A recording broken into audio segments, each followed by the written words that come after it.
Yes, I'm really sorry for cutting the meeting just like that. Sorry, guys. But this is what we said. We said if we go to the function of f, it is now going to be defined as ax squared, and then we say plus bx plus c, but our c is now 6m. And then we said we are going to use the fact that when x is -3, y is going to be 0 on the function of f, right? So what is the meaning of this? Well, we say every time we see x, of course, we substitute -3. So what is going to happen if we substitute -3? Well, -3 squared is 9. So here we have 9a minus 3b, and then we say plus 6m.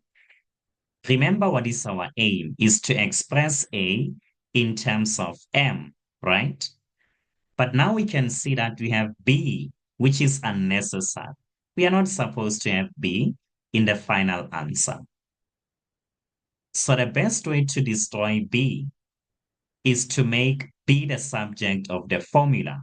So we need to express b in terms of a and m.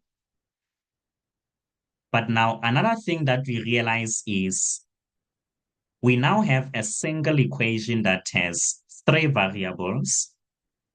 But then since this m is supposed to be in our final answer, then we can just assume the 6m is a constant. We can assume it's not a variable. So it means we have 2 unknown variables. And what should cross your mind immediately is simultaneous equations. So if we make b the subject of the formula, we can take the 3b to the right-hand side, in fact, to the left, and then we divide throughout by 3. So 9 divided by 3, we get 3a. And then we say 6 divided by 3, well, it's 2. And we can call this one the first equation. That's fine.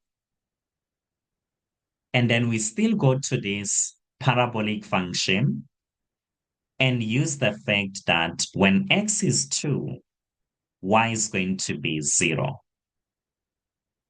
So in other words, 0 is equal to a into 2 squared plus 2b, and then we say plus 6m, all right? Okay, fine. So now we have 0, which is equal to 4a plus 2b plus 6m. And we can call this one the second equation. And then we substitute our first equation into the second equation, right? In other words, where we see b in the second equation, we just replace it with 3a plus 2m. So now we have 0 equals 4a plus 2b, and then we say plus 6m. So we still have 4a here, and we distribute the 2. So this is what we get. And we collect the like terms. So we have 10a, and then we say plus 10m. And then we take our 10m to the left-hand side, it becomes negative. Divide both sides by 10. It means every time we see a, we actually see negative m. And this is exactly what the question was asking from us. We have now expressed a in terms of m. So the most important thing here was to use the information that was given to us, that f of x times g of x is negative between -6 and -3, as well as from 2 to infinity. We had to use that so that we can see exactly where will the x values sit. And now that we know the position of the x values, then it tells us that those are the x-intercepts of all these three functions, in fact, two functions.